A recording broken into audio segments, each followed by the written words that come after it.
Bonjour, on va travailler aujourd'hui sur l'activité documentaire 4, page 69, qui traite des thermomètres médicaux infrarouges sans contact. Donc on a vu dans ce chapitre 10 que on avait des ondes qui s'appellent des infrarouges, qui sont des ondes qui sont de longueur d'onde plus grande que les ondes visibles, qui s'arrêtent elles au rouge pour 800 nanomètres.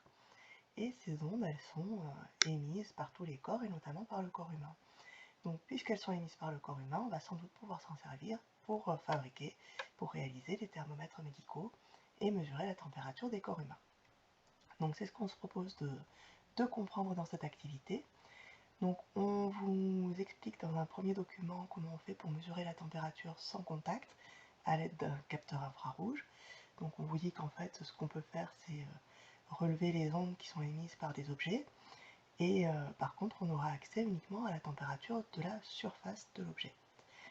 Dans un deuxième document, on vous explique les caractéristiques d'un thermomètre médical sans contact particulier.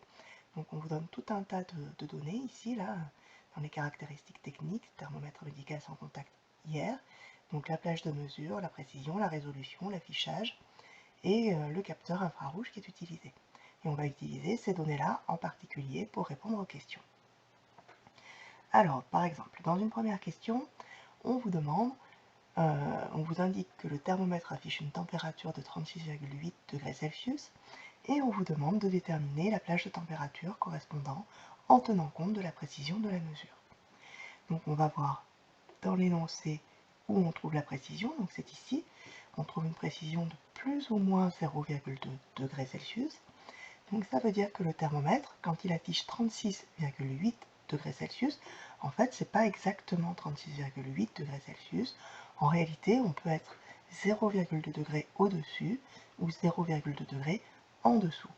Donc on peut avoir une température qui est en réalité comprise entre 36,6 degrés Celsius et 37,0 degrés Celsius. Donc on va aller écrire ça dans le document de correction. Donc on a dit qu'on avait la plage de température pour le thermomètre.